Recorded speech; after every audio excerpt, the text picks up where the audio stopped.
first round. Bo Nickal in the red, Donovan Beard in the blue. No glove touch, right to business.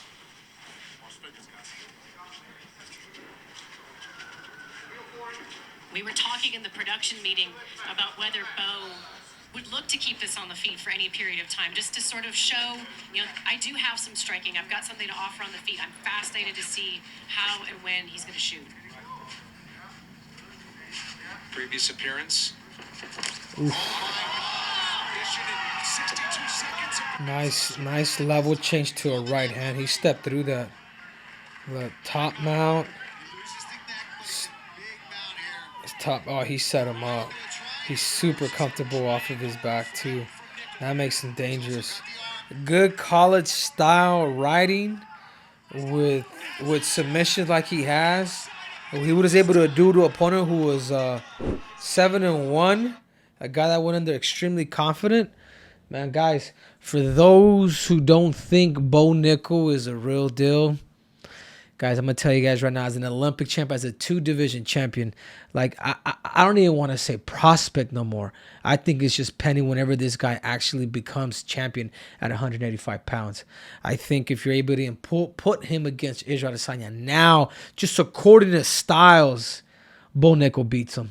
Bo Nickal beats him. He puts him to his back, controls his wrist, grapples the heck out of him, and that's all she wrote. It's almost like I'm going to go back and talk about how Khamzat Chimaev's hardest fights are not Israel Adesanya. Khamzat's hardest fights are guys that could probably take you down like a Paulo Boashinha, or a guy that understands wrestling like a Robert Whittaker. I see the exact same thing with Bo Nickal. Bo Nickal is going to have a harder time with the rest of the fighters than with actually the champion, because there's such a big hole in there's a deficiency in Israel Adesanya, and it's called wrestling. We saw that with Jan. Obviously, I know he's doing like ball drills and things like that, but really, like, if I was his coach, I'd be focusing more on his takedown defense and just tweaking that, because there is a way where you'll get so much more comfortable where you'll be able, if you do get taken down, you're able to come up right away. But anyhow, just to get back to Bo Nickal, guys, Bo Nickal calling out Khamzat Chimaev, man, that just lets you know where his mind's at. And when I see somebody's confidence that he wants somebody that's undefeated, that's been looking extremely, extremely well. Yeah, he didn't make weight, granted that, but he's still a dangerous guy at 170 pounds. And now officially, I believe he can no longer make 170, so he'd be 185. So that being said, I think this matchup is going to be it's going to be down the road in the future. But just the simple fact that Bo Nickal says, hey, I want the guy. I want the Swedish princess. I want the guy that didn't make weight. That's the guy that I want. I just hope he shows up. It just shows his confidence. Chimaev thinks he's good in wrestling. His wrestling is nowhere near Bo Nickal. I can tell you that. He can take down these UFC guys that have never wrestled. Try taking Bo Nickal down. And 100%, I can see Bo Nickal easily taking down Khamzat Chimaev. So the future is bright for Bo Nickal. The future is extremely, extremely bright. I just hope they could really, as Dana White said, you really do got to build them. So Bo, like, if you're watching this, man, like, you really do got to take your time, because you do got to respect the game too. As much as I'm a wrestler, because it happened to me, a year and a half into my MMA career, I ended up fighting Demetrius Johnson, and that didn't go so well with me.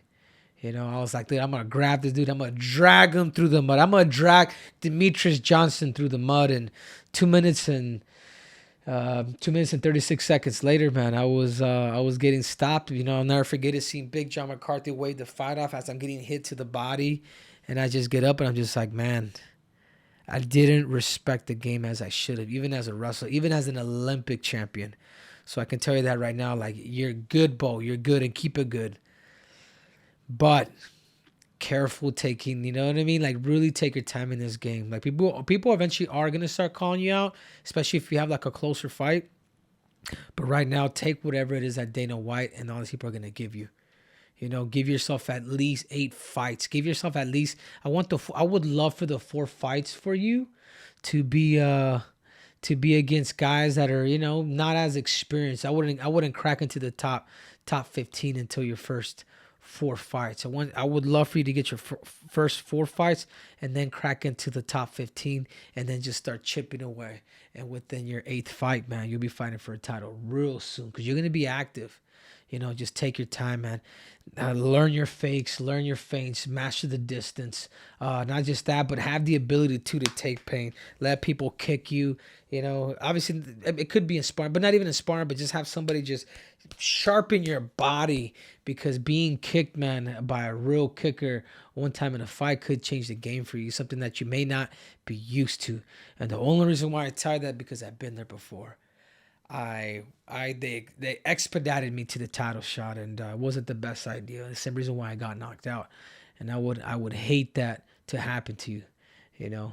Anyways, you know who to call. Triple C. I am here to help you, Bo Nickal, and I do believe you are the future. But take your damn time. You're officially 3-0. Take your damn time, man.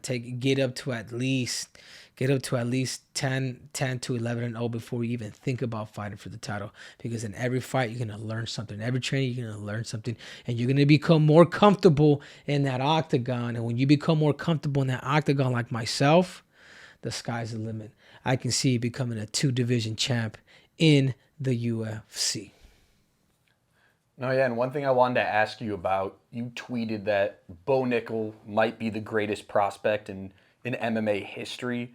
When you look at kind of the big names that have come along, is there anyone that stands out that's kind of, there of course is, John Jones, but John Jones wasn't that accomplished, wrestler. He didn't have that hype really until he fought Stephan Bonner, and there's of course yourself winning that, Olympic gold medal, but you came into the UFC with the broken freaking neck. No, yeah. So when you look across, recent MMA history and the American prospects, is there anyone else that comes to mind? Do you think he is the biggest prospect? I think there's 3 people, and I'm gonna throw my name in the hat because you're right. I mean, going in there, having an Olympic gold medal, having a boxing background, and then having a great I had a great debut, my first fight too. On top of that, I mean, within 4 fights, I was already fighting for a title. Was it the smartest idea? Looking back at it now, knowing what Demetrius knows, probably not. But I remember like the steam of coming in. The Olympic champ. Like I was already co-main event my first fight for the Fox prelim card, which was heading into the pay-per-view. Had a hiccup that night, didn't make weight, but regardless of that, man, I've been able to learn from all my turmoils, from all the adversity that I've had, and I've been able to become better. The other guy that I could think of, other than myself going in that had a bunch of hype, was Aaron Pico, the phenom. A lot of people called him a man child, like he was that good, or even a Khamzat Chimaev, but Khamzat Chimaev is a little older. But I would still throw him in that category. So I say Henry Cejudo, Aaron Pico, Khamzat Chimaev, and now it's Bo Nickal. Bo Nickal is probably, just because of his top riding, like it's different. Like American style of wrestling, guys, it's much acquitted for a style like mixed martial arts because of folk style wrestling. The difference between freestyle, which is international, and folk style is in freestyle, you turn your opponent. Your opponent's trying to defend you on the mat. And folk style, they're trying to get up, and that's how they score points, is to get up. But that being said, the top riding, like the person that takes you down, if he knows how to ride and keep you down, man, they become so dangerous, and it's just a handful to get these dudes off you. And that's what Bo Nickal brings to the table. And I think looking at all the prospects now, especially how good he is now, I mean, he's one of us. Aaron Pico has been able to bounce back. Khamzat Chimaev still undefeated. It's yet to be known what is it that Bo Nickal's going to bring to the table, but I just know that future is bright. So thank you guys again for watching. It means a lot to me. So you guys remember, there's more breakdown, there's more technique, there's more tactics, and there's definitely more cringe. So make sure to subscribe and click on that button. I'm out!